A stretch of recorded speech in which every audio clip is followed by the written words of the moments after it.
Okay,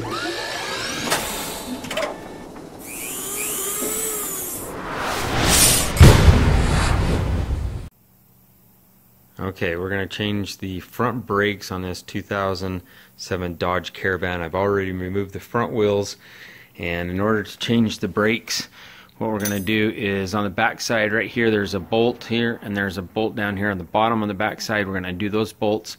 The caliper will come off, and inside here you can see there's the brake pad, and then on the other side there's a brake pad. There's two brake pads in there that go against the rotor here. My rotors are a little warped, so we're going to have those turned or replaced as well. On the back side here you can see where this bolt is. On our particular model, it's not a regular bolt, but it's a hex, so you're going to need a Allen key or a hex socket like this, and that goes right in there, and then you can add your socket to it, and then we can remove those. So I'll be back in a second. Okay, I undid the bolts on the back.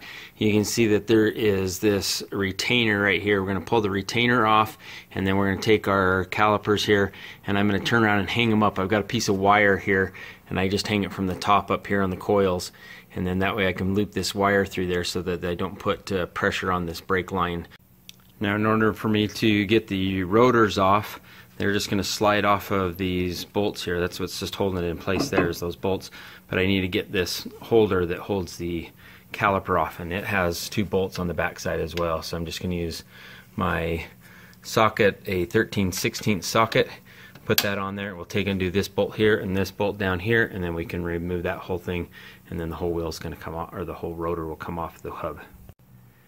Okay, we're back to putting this all back together. First thing you want to do is take your caliper. There's the piston here that pushes against the brake pads.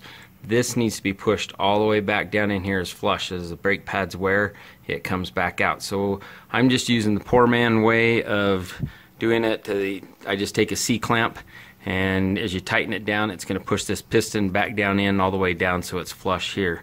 In doing so, the fluid in here has got to go somewhere, and so I make sure that up here in your engine compartment, I like to just open up the reservoir for the brake fluid, let it air and vent, so that way as you push that piston back in, the water, or the oil, brake fluid I should say, brake fluid can come back up and have somewhere for it to go. So we're going to go ahead and just push this piston back down in, and then we'll reassemble the brakes. Okay, now you can see that that piston's pushed down all the way in. Use that C-clamp to get it all down. Now we're going to reattach the brakes and put that assembly back together. Alright, the next thing you're going to want to do is take your rotors, and we're going to reattach the rotors back on here. It's that simple. You can see all the grease that's mounted up here, so make sure you take plenty of brake cleaner, and you want to make sure you get all that off of there and clean it. I use a rag to catch it all.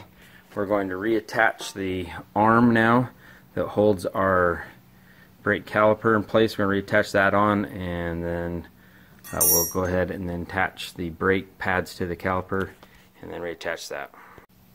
Okay, we got the brake pads mounted there. We got the brake pads mounted up there. Make sure you take plenty of brake cleaner and clean all the grease and the. Okay, we're going to take that, and we're just going to take this and slide it right back into place, just like that, over the top of our brake pads. That's going to go back in there, and then attach the bolts on the back side, hold it back into place. Bolts and everything are tightened on the back side. We now have this retaining clip that we need to put on, and if you remember, as you took it apart, that goes right there. So we got this in place. You're going to pry this back, and then I just tap that back in so this piece falls back in here. And this retaining clips out on these ends. After you have your brake assembly back together, do the other side. You want to come back up, make sure your lid is back on your brake fluid. As you can see, brake fluid was down to about right here, and now it's all the way back full again. If you need to, you can go ahead and top off yours. Go, of course, test drive it, make sure they're working, and you'll be alright. Have a good one.